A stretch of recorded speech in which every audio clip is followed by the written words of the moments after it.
Dan mohon ridho dan doanya, mohon ridho dan doa dari semuanya.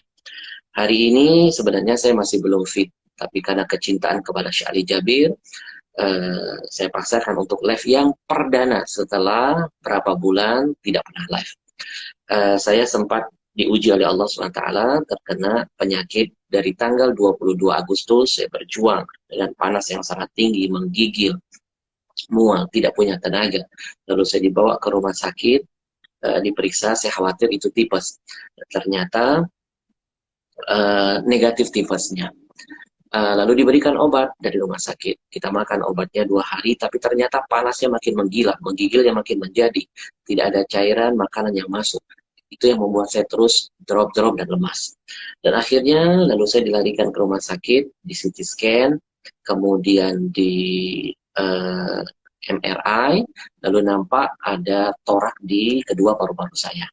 Lalu disimpulkan probably COVID. Saya dicurigai terkena COVID. Besoknya saya disarankan untuk swab, teman-teman sekalian. Lalu kita ikuti prosedur itu, saya swab, dan kita menunggu 3 hari setelahnya. Ternyata baru 1 hari, saya sudah tidak tahan dengan panas yang terus tinggi, menggigil, badan yang lemas. Lalu saya dilarikan istri saya ke rumah sakit untuk dirawat, diinfus, paling tidak ada cairan yang masuk. Dan itu dirawat sudah standar COVID. Sambil menunggu hasil swab. Uh, ternyata hasilnya baru keluar 4 hari. Dan hasilnya saya positif COVID.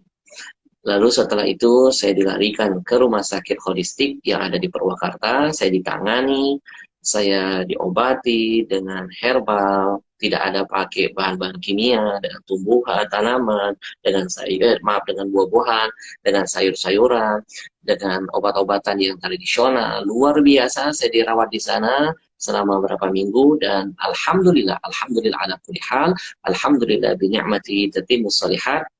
Yang tadinya ketika saya masuk, saya sudah pada posisi yang sangat kritis.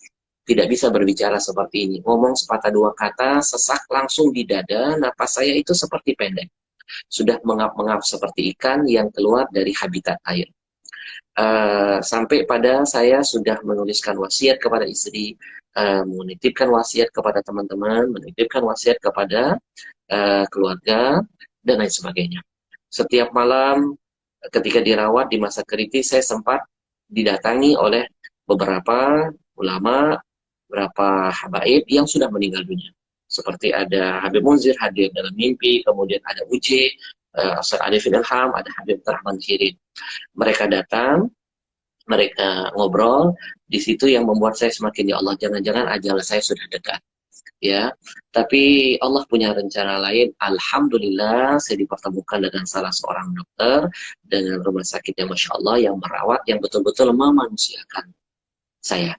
Dia ngobati saya tanpa takut, tanpa khawatir, nggak pakai APD-APD lengkap. Istri saya bisa menemani, memberikan dukungan terus-menerus. Kemudian dia pegang tangan saya, dia sentuh saya. Saya tanya, dok, emang dokter tidak takut? Tertular. Oh tidak, Habib Ahmad, nggak usah takut. Ini banyak sekali info-info yang menyesatkan umat. Ya, katanya harus pakai APD gini-gini. Enggak, nular itu hanya lewat bersin. Ya, seperti mayit setelah udah meninggal dunia, dia kan nggak bersin, kenapa harus khawatir? Dan nanti insya Allah teman-teman ikuti terus live-nya, kita akan live langsung dengan Dokter Husin. Gelarnya PhD, nanti kita akan berbagi pengalaman tentang COVID, kemudian bagaimana cara kita melindungi diri, bagaimana meningkatkan imun, dan ilmu-ilmu apa. Nanti kita akan hadirkan sebagai bentuk berbagi pengalaman. Saya pernah merasakan masa-masa kritis itu sudah saya lalui, bayangkan dari tanggal 22 Agustus. Dan hari ini Alhamdulillah ala kulli hal, binikmati tatimmus shalihat, saya sudah napasnya sudah lega, sudah bisa lancar berbicara, hanya sedikit lagi pemulihan pada lidah yang terasa cadel ketika berbicara. Mungkin karena faktor obat-obatan yang sebelumnya yang terlalu tinggi. Sekali lagi teman-teman mohon doanya, mohon keikhlasannya untuk terus mendoakan saya dan mendoakan guru-guru kita yang lain. Insya Allah mudah-mudahan Allah jaga kita dari segala macam kejahatan makhluk-makhluknya, termasuk COVID. Terima kasih banyak teman-teman sekalian. Nanti insya Allah saya akan hadirkan dokter itu, kita berbagi ilmu. Ya, bertukar pengalaman. Mudah-mudahan memberikan manfaat buat antum semuanya. Sekali lagi, salam hormat untuk semua keluarganya. Assalamualaikum warahmatullahi wabarakatuh.